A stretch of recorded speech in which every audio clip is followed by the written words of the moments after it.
তেলটা দিলাম। যেহেতু মাংস রান্না করব সেজন্য একটু বেশি করে তেলটা দিলাম। কুচানো পেঁয়াজটা দিলাম। এবার একটু ভালো করে ভেজে নেব যাতে পেঁয়াজের গন্ধটা চলে যায়।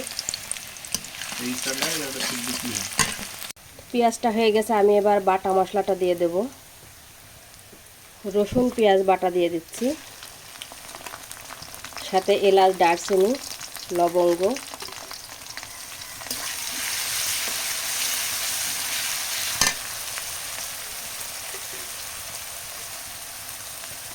আর সাথে দিয়ে দিচ্ছি জিরা আর আদা বাটা।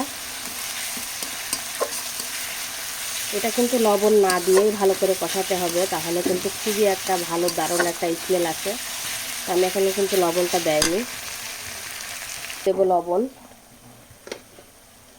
1 চামচ দিলাম লবণ। এবার দিচ্ছি শুকনো মরিচের গুঁড়া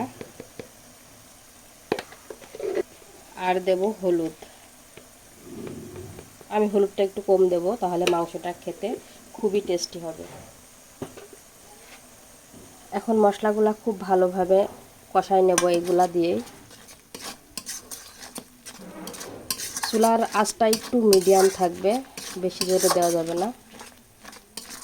আমি এবার মশলাটা খুবই ভালোভাবে কষাই নেব। মশলাটা আমার কষানো হয়ে গেছে, মাংসের মশলাটা। এবার আমি মাংসগুলা দিয়ে দেবো এর ভিতরে।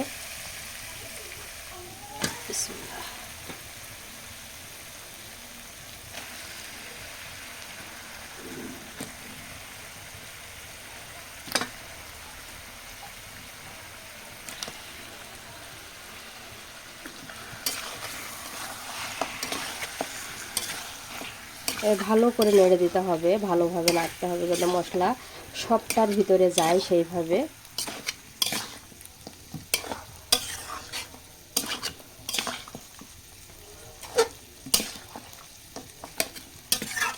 এর ঘ্রাণটাই অন্যরকম একটা আসছে, খুবই টেস্টি।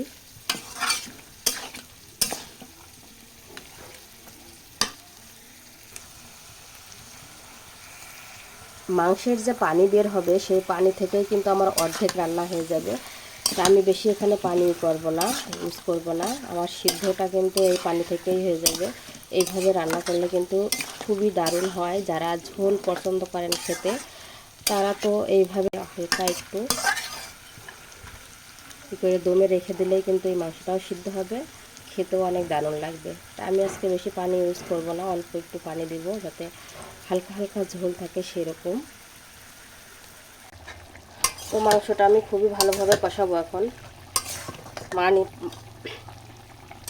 মাংস থেকে কিন্তু অনেক পানি ছেড়ে দিয়েছে, দেখতেই পারছেন কতটা পানি। এই পানি থেকেই কিন্তু আমার অনেকটা সিদ্ধ হয়ে যাবে। তা আমি এটা ঢেকে দেব।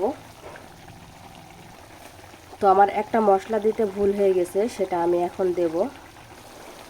মশলাটা হচ্ছে গোলমরিচ। গোলমরিচ দিলে কিন্তু মাংসের একটা খুব সুন্দর ফ্লেভার আসে, সেজন্যই আমি 8-10টি গোলমরিচ দিয়ে দিলাম।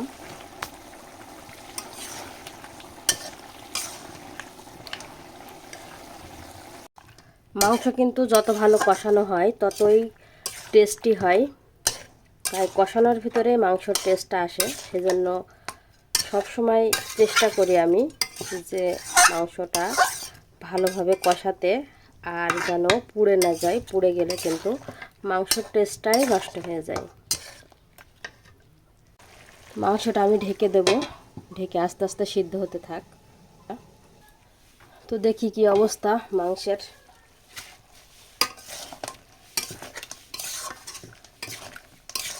এবার দিয়ে দেবো পানি, যতটুকু পানি লাগে আর কি। আমি অল্পই পানি দিব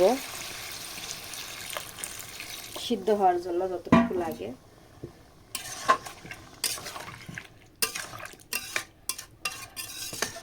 পানিটা দিয়ে এবার ঢেকে দেব।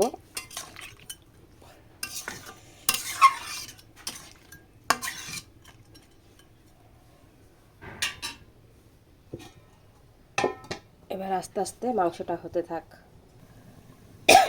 এখন দেখি কি অবস্থা। পানি তো দিয়েছিলাম, লবণ টবণ ঠিক আছে কিনা দেখি।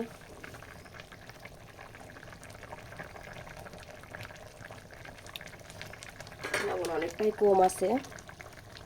আমি আবার একটু লবণ দেব।